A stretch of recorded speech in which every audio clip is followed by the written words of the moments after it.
Today's video is all about quick and easy weeknight meals.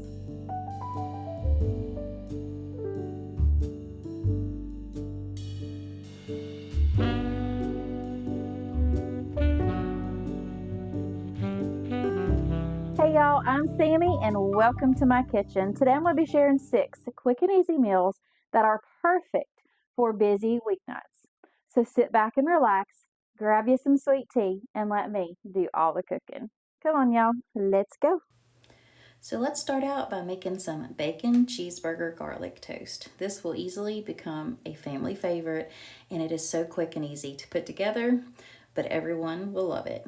So I just laid out my frozen garlic toast right here on a sprayed pan. We're going to put that in the oven and let that warm up while we make our burger sauce. So into a bowl, I've got about a half a cup of mayonnaise. We're going to add in about 2 tablespoons of ketchup and 1 tablespoon of mustard along with 2 teaspoons of sweet relish. We'll just mix that all together, and always remember that my recipes are linked down below in the description box. Once we have that stirred together, we'll set it aside in the fridge and go ahead and brown up a pound of ground beef with 1 medium onion diced up. Once you have that browned, that's when we'll add in our bacon bits. Now I like to use these from Sam's Club, but if you can fry your own bacon, or if you have some other bacon bits, please feel free to use those. I just love the way these taste. So we'll add about a half a cup of bacon in there, some onion powder, paprika, salt, and pepper, probably about a teaspoon of each, and then the salt and the pepper about a half a teaspoon. Give that a good stir together, and once you have it all stirred together, that's when you will add in some minced garlic. So I probably added in 1 tablespoon of minced garlic. Give that another stir together, and now we're going to add in about 1 cup of that burger sauce. Make sure you get this mixed well before you add in 1 cup of shredded cheddar cheese. You can eyeball this because as I always say, mo cheese, mo better. Once you have that stirred together, just make sure that all that cheese and everything is, well combined with that burger. You'll set that aside, pull out your garlic toast, and then you'll take like a little spurtle or a spoon, whatever you've got, it'll work, and just kind of mash a little well or a little cubby hole, as I call it, and then we'll scoop out some of that bacon cheeseburger mix right on top of that. Y'all, these were so good and so easy to put together. I mean, it's perfect for weeknight meals when you're not quite sure of what you want, but this is like perfect. So, of course, we're going to top it with some more cheese before it goes into a 375-degree oven just until everything is nice and melted and golden brown. Now, I switched it over to broil for just a couple minutes and let that cheese get browned up as well. Then, of course, we just put some burger sauce right over the top, or you could even dunk it into the burger sauce. However you want it to do it will be just fine, but I promise you, these are so lip-smacking good, your family's going to want them on repeat. And I mean, you can't beat how easy they are. And just look at this deliciousness right here. So, so good. You got to try these. Moving right along, we're going to make a chicken Parmesan casserole. This one was so surprisingly good, but I love chicken Parmesan anyway, so it's amazing. In a bowl, I melted a half a stick of butter and a half a cup of panko breadcrumbs. I went ahead and just mixed that together with a little bit of parsley in there and some Badia Complete. Now you can season that with whatever you want, but just don't forget to add your Parmesan cheese.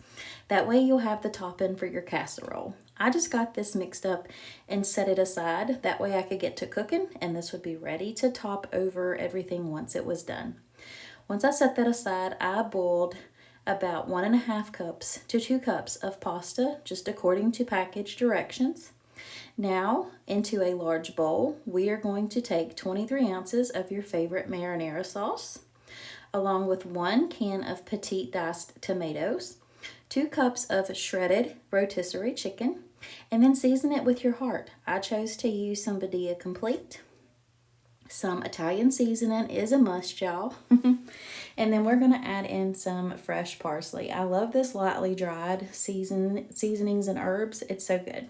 So I added probably about a half a teaspoon of the dried parsley to that. Then we're going to go ahead and add in our cooked pasta right in there. I just decided to use rotini in this. Then you'll just give this a good mix until everything is nice and happy and coated in that marinara sauce. Just well combined, y'all. Once you have that combined, you'll bring over about a 9x13 baking dish. Make sure it is sprayed, and then you'll dump that marinara and chicken mixture right in there. And then I just kind of smooth it out on top, of course, but I gotta make sure I get everything in there. Let me know down below if y'all love casseroles like this, because I'll have a huge collab coming up very soon where I will be sharing all kinds of delicious and yummy casseroles.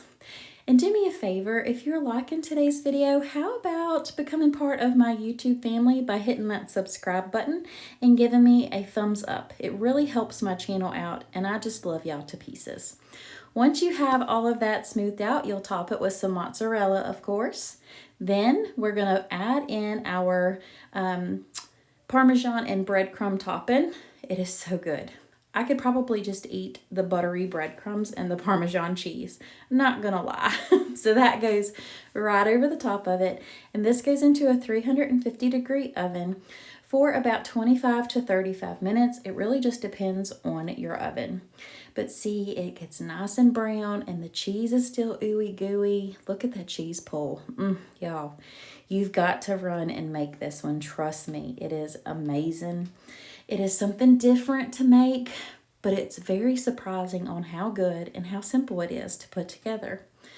Very, very good, y'all. I hope y'all give this one a try, and if you do, I hope y'all love it as much as me and my family did. Now, moving right along, we're going to make a favorite of mine, and that is Reubens. If y'all have never had a Reuben, let me know down below, but they are definitely a staple in this house, especially when I can find the corned beef at Food Line. Now, it is definitely a splurge for sure, because the corned beef is not cheap to buy by no means, but it's okay to splurge and to treat your family every once in a while with a good old Reuben. You can't beat them. I know I could make my own corned beef, and I have, but this is just so much more simpler. So into a large skillet, I put about 2.5 pounds of shaved corned beef, and then I just kind of broke it apart. That way it would be easier, to put on the sandwiches later. And the easiest way to do this is just to pull it apart with your fingers. My hands are clean and I'm feeding my family, so I don't see no harm in it whatsoever. But you do however you want to do. If you want to put on gloves, that is fine by me. But this is how I've been doing it for years. And I know y'all see Mason and Pepper right up there in that top right hand corner. They are always waiting on Mama to drop something for them to get. They are never too far away from me, that is for sure. Once you have that all nice and shredded the way you want it, we're going to take some old-fashioned sauerkraut. If you have home canned sauerkraut, that would be just fine as well. But you just put however much you like. I start out with about 1 cup to 1.5 cups of kraut, and then I just give that a good mix together. I do put a little bit of the brine in there too from that sauerkraut, just to kind of help it warm up and stay moist. Now, once you have everything that's all heated up, you'll go ahead and get you a baking sheet, and I use the rye seedless bread right here. And I always butter my bread before I put it in the broiler. It's just something I've always done. I don't know if this is typically how they're done, but this is just how I make my Reubens. Then I like to use provolone cheese. I just pop a piece right on each of those. And then we'll put it in the broiler just so everything gets nice and toasty. And you'll see right here, I choose mayonnaise and mustard on mine. I know a lot of people use like a Russian dressing or a Thousand Island dressing, but I love to use just mayonnaise and mustard. It gives it a little bit of a zing. So on the other side of the bread, I put a nice layer of some mayonnaise, and then I put mustard on top of the cheese. You can put it however you want to. You don't have to do it this way, but this is just how I've always done it. And then you pile that corned beef and sauerkraut right as high as you want to on that side of that bread, and then put your mayonnaise bread right there over top of it. And then I'm going to cut this in half so y'all can see how delicious this looks. I really wish we had smell-o-vision or eat-a-vision. That way I could pass the sandwich right over to y'all because it is amazing. If you give this one a try, you'll have to let me know down below. Or if you've already had Reubens before, also let me know what you think about them, if they're a favorite, or if you could pass on it. We love them here, so we never pass on them. Next up was a new recipe for us. They are roast beef dippers. These were so simple, but yet so delicious to put together, y'all. We are literally going to start out with a can of the Grand's flaky layer biscuits. I'll just break those apart as is and lay them on the baking sheet. Once you have them all in halves, we're going to go ahead and take this Land of Frost roast beef. You could get deli roast beef if you choose to. This is just what I had on hand at this time when I wanted to make these. So I just take one piece and kind of fold it in a quarter and then take another one and do the same. So I put 2 pieces on each sandwich. Actually, I put 3 pieces on each sandwich because it didn't look like enough when I had the 2. Then I'll take a half a piece of provolone and lay that right over top of those. And I also had some cheddar cheese slices too that I wanted to go ahead and use up. So I put a half of a piece of the cheddar cheese on top. Then you'll place the top of the biscuit right back over top of those. And then while I was doing this, I had some butter in the microwave that I just melted with some garlic and a little bit of Badia Complete. We're going to brush that right over the top of these. Now, the original recipe didn't call for that, but y'all know me and I've got to fancy it up a little bit or Samify it. Once you have all of those tops brushed with that butter and garlic, they'll go into a 350-degree oven for about 15 minutes, just until they're nice and golden brown. Now, I made up a pack of just the au jus sauce in the package, and I'm making some Italian pasta salad to go with it. Just a very quick and simple, easy weeknight meal. And y'all, look at these. Are they not divine looking? And they taste just as good as they look. These were amazing, and they will definitely be on the rotation to make again very soon. They were so handy and delicious, packed full of flavor, and you just can't beat it for something different. All you need to do is just pick one of these little things up, nice little package, and dip it right into that au jus, and you've got the best supper ever.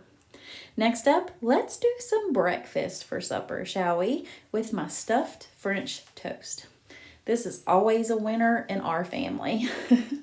So I always like to start out by making some vanilla pudding, just according to the directions on the back of the box. Nothing special. You dump the pudding in there. You add in 2 cups of cold milk. I do use the whole milk in this. It just seems to make it a little bit better in my opinion. You'll whisk that together until it becomes nice and thick. I always just pop the lid on it and then put it right back in my fridge until we are ready to put it onto our French toast. Now, I also made up a fresh batch of whipped cream. I just used a little bit of heavy whipping cream, a little bit of sugar, and some vanilla. It is super easy peasy to make. If I can find a recipe, I will link it down below. Now, into a large bowl, I've got 9 eggs. We're going to go ahead and just crack those right into the bowl, just like that, easy peasy. Next, we're going to add in about a cup of heavy whipping cream and about 2 teaspoons of vanilla. I just kind of eyeballed it there. If a little bit more got in, it ain't going to hurt it.